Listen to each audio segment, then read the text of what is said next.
तो dear students, फिर से आ चुका हूं मैं एक नया प्रीवियस ईयर का क्वेश्चन पेपर लेकर। तो दोस्तों, आज की वीडियो में हम जानेंगे इस क्वेश्चन पेपर से रिलेटेड कितने क्वेश्चन आप लोगों के बन सकते हैं।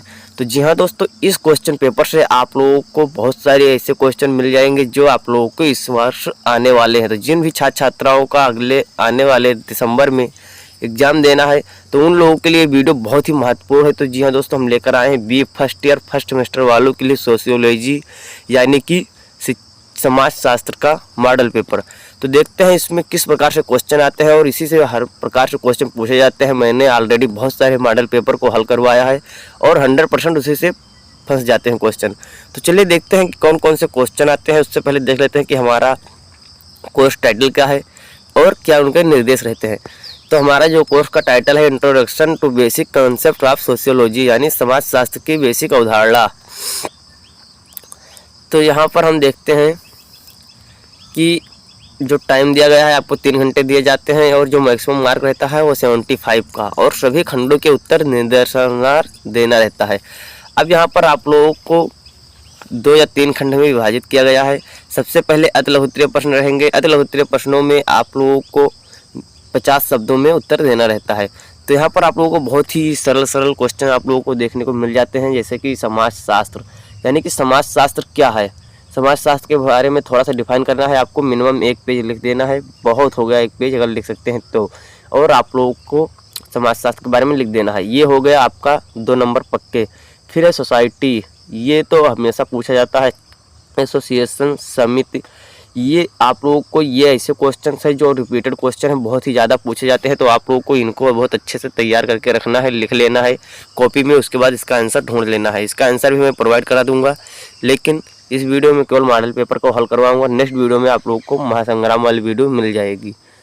तो यहाँ पर फिर देखते हैं फैमिली, फिर क्या है विवाह और कल्चर और सहयोग, यानी कि आपको परिवार के बारे में, विवाह के बारे में, संस्कृति और सहयोग, ये सब आप लोगों को इस वीडियो के माध्यम से पता लगेगा ये सब कितने इंपॉर्टेंट है। तो ये सब रिपीटेड क्वेश्चन है, इसको आप लोगों को हर हाल में तैयार करके रखना है। ऐसा नहीं है कि आप लोग केवल शॉर्ट आंसर में तैयार कर लें, आप लोगों को लॉन्ग आंसर तैयार करके रखना है, ताकि यदि बहुविकल्पीय और लॉन्ग आंसर टाइप में आ जाए दीर्घोत्तरीय प्रश्न में तो भी आप लिख सकते हो। अगर शॉर्ट आंसर में तैयार करोगे और लॉन्ग में आ जाएगा तो आप लोग लिख नहीं पाओगे। तो इसीलिए आप लोग हमेशा कोई भी क्वेश्चन तैयार करो तो लॉन्ग में तैयार करो। फिर क्या है स्टेटस यानी परिस्थिति, भूमिका और सामाजिक स्थिरीकरण, यानी कि जितने भी चैप्टर हैं सभी से मिला जुला कर दिया गया है और बहुत ही अच्छे से क्वेश्चनों को यहाँ पर इंक्लूड किया गया। तो ये सभी क्वेश्चन आप लोगों को अच्छे से तैयार कर लेना है, ये सभी आप लोगों को इम्पोर्टेंट है। फिर देखते हैं कि खंड बा में आपको 5 प्रश्नों के उत्तर देना है और प्रत्येक प्रश्न का उत्तर लगभग 200 शब्दों में देना है। तो यहाँ पर 5 प्रश्नों के उत्तर देना रहेगा और 7 नंबर का ये क्वेश्चन रहेगा। तो बहुत ही अच्छी बात है, आप लोगों को यहाँ पर 7 नंबर मिलने वाले हैं।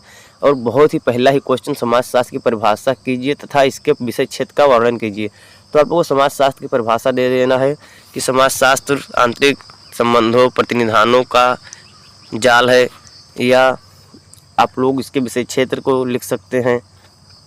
जैसे विषय क्षेत्र इसका 2 तरह से होता है, वो आप लोग यहाँ पर लिख सकते हैं। फिर क्या है correlate between history and sociology, यानी कि इतिहास एवं समाज शास्त्र के मध्य संबंध बताइए। ये दोनों क्वेश्चन बहुत ही रिपीटेड क्वेश्चन है, ये दोनों ही मोस्ट इम्पोर्टेंट क्वेश्चन है। आप लोग इसको अच्छे से तैयार कर लेना। और ये हर हाल में सभी साल में पूछा जाता है, प्रत्येक ईयर में, मेरे में भी पूछा गया था, पिछले वर्ष भी पूछा गया था और इस बार भी पूछा जाने वाला है। फिर क्या है कि समुदाय का अर्थ एवं परिभाषा लिखिए। समुदाय के प्रमुख तत्वों की विवेचना कीजिए। तो यहाँ पर किसी निश्चित भूभाग में निवास करने वाली ये जातियाँ होती हैं, एक निश्चित भूभाग में इनका बसेरा होता है, तो ये होता है समुदाय यानी कि कम्युनिटी। तो आप लोगों को समुदाय के बारे में लिख देना है और इसके प्रमुख तत्व क्या क्या है। तो प्रमुख तत्व आप लोग जैसे निश्चित भूभाग, अलग वेशभूषा, इनका अलग रहन सहन, ये सब पूरा होता है। फिर क्या है define family, explain the main characteristic of family. यहाँ पर देख लीजिए, जैसे ऊपर भी फैमिली आया था और नीचे भी फैमिली आया है, अति लघुत्तरी में और लघुत्तरी में। तो यहाँ पर यदि आप फैमिली तैयार कर लेते हैं तो आप लोगों को ये मोस्ट इंपॉर्टेंट क्वेश्चन हो गया। आप लोग इसको तैयार कर लेते हैं तो यहाँ से एक ना एक क्वेश्चन आप लोगों को मिल जाएगा। फिर क्या है संस्कृति एवं सभ्यता में अंतर। अभी आप लोगों ने संस्कृति ऊपर और सभ्यता दोनों को पढ़ा था, तो यहाँ पर दोनों को पढ़ना रहेगा। यहाँ पर जितने भी क्वेश्चन दिए गए हैं सब बहुत ही इंपॉर्टेंट है, आप लोगों को सभी क्वेश्चन बहुत अच्छे से तैयार कर लेना है। और ये क्वेश्चन रिपीटेड क्वेश्चन है, बहुत ही ज़्यादा ये पूछे जाते हैं। तो ये मॉडल पेपर यदि आप हल कर लेते हैं तो आप लोगों को पूरा का पूरा पेपर फंस जाता है। फिर देखते हैं कि सामाजिक संरचना की विवेचना कीजिए और सामाजिक संरचना की विशेषताओं का वर्णन कीजिए। तो सामाजिक संरचना की विवेचना, वहाँ पर सामाजिक संरचना क्या है और सामाजिक संरचना की विशेषताओं का वर्णन कीजिए। दोस्तों सामाजिक संरचना अक्सर आप लोगों को पढ़ाया जाएगा सेकेंड सेमेस्टर में, लेकिन यहाँ पर फर्स्ट सेमेस्टर में भी थोड़ा सा इसका जिक्र है, तो आप लोगों को बहुत अच्छे से तैयार कर लेना है। सामाजिक संरचना और इसकी विशेषताएं क्या क्या हैं आप लोगों को उसको भी पढ़ लेना है। इसी के साथ में फिर 8वां क्वेश्चन देखते हैं। सभी क्वेश्चन आप लोगों को 200 शब्दों में देना है, यानी कि 2 पेज में आप 3 पेज में लिख सकते हैं और बहुत ही अच्छा आप लोगों का नंबर आ जाएगा। यदि आप लोगों को PDF चाहिए, इसका आंसर चाहिए, तो हमारे टेलीग्राम चैनल को ज्वाइन कर लीजिए या व्हाट्सएप ग्रुप को ज्वाइन कर लीजिए, वहाँ से आप लोगों को मिल जाएगा सभी PDF। नीचे डिस्क्रिप्शन में भी लिंक दिया गया है, वहाँ से भी आप डाउनलोड कर सकते हैं। फिर क्या है, सामाजिक गतिशीलता से आप क्या समझते हैं और सामाजिक गतिशीलता के महत्व का उल्लेख कीजिए। जैसे कि मैंने आप लोगों को बताया था कि गतिशीलता में आपको क्या पढ़ना रहेगा, कि जैसे कि यदि कोई स्टूडेंट है वो पहले 10th में गया, फिर 12th में गया, फिर वो ग्रेजुएशन करने लगा और फिर पोस्ट ग्रेजुएशन में आ गया, तो ये क्या होता है, ये गतिशीलता है, उसके अंदर गतिशीलता है, तभी तो वो आगे जा रहा है, गतिशील है। तो इसी को हम बोलते हैं सामाजिक गतिशीलता और इसका बहुत ही महत्व है, आप लोगों को मिल जाएगा देखने को। फिर यहाँ पर देखते हैं सेक्शन C यानी कि खंड सा।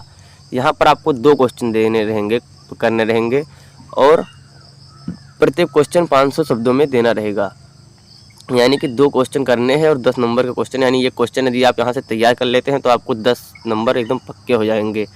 तो समाजशास्त्र के वैज्ञानिक प्रकृति का आलोचनात्मक विवेचन कीजिए। तो समाजशास्त्र एक विज्ञान है, इसका आलोचना करना है आप लोग कि समाजशास्त्र एक विज्ञान है तो कैसे है। जैसे बहुत सारी मतलब मत हैं कि समाजशास्त्र एक विज्ञान है या कला है, तो समाजशास्त्र एक विज्ञान है, तो इसको आप लोग को अच्छे से यहाँ पर आलोचना कर देना कि समाजशास्त्र एक विज्ञान है तो कैसे है। फिर क्या है, define society, describe the main characteristic of society, समाज को परिभाषित कीजिए, समाज की प्रमुख विशेषताओं का वर्णन कीजिए। तो समाज क्या है, समाज में कौन कौन सी विशेषताएं हैं, तो ये सब आप लोगों को यहाँ पर समाज को परिभाषित करना है। तो ये बहुत ही इंपॉर्टेंट क्वेश्चन है, इसको आप लोग अच्छे से फिर से तैयार कर लेना है। और साथ में देखते हैं फिर कि विवाह का अर्थ एवं परिभाषा लिखिए, विवाह के सामान्य उद्देश्यों की विवेचना कीजिए। तो विवाह क्या है, तो विवाह एक अपने वंश को आगे बढ़ाने की प्रक्रिया है। यहाँ पर बच्चे पैदा करने की मान्यता मिल जाती है और इसके सामान्य उद्देश्य क्या होते हैं कि अपने वंश को आगे बढ़ाना, अपना एक वंश चलाना। फिर क्या है, what do you mean by social stratifications, discuss the main basis of social stratifications, यानी कि सामाजिक स्त्रीकरण से आप क्या समझते हैं, सामाजिक स्त्रीकरण के प्रमुख आधारों का वर्णन कीजिए। तो यहाँ पर जैसे स्तरों के हिसाब से बांटना रहता है कि जैसे ये स्तर के हिसाब से जब आप लोग गाँव में समाज में स्तर के हिसाब से लोगों को जातियों के हिसाब से या फिर उनके स्टेटस यानी कि स्थिति के हिसाब से जब वहाँ पर बांटते हैं तो ये स्त्रीकरण हो जाता है कि किनको कहाँ पर रखना है।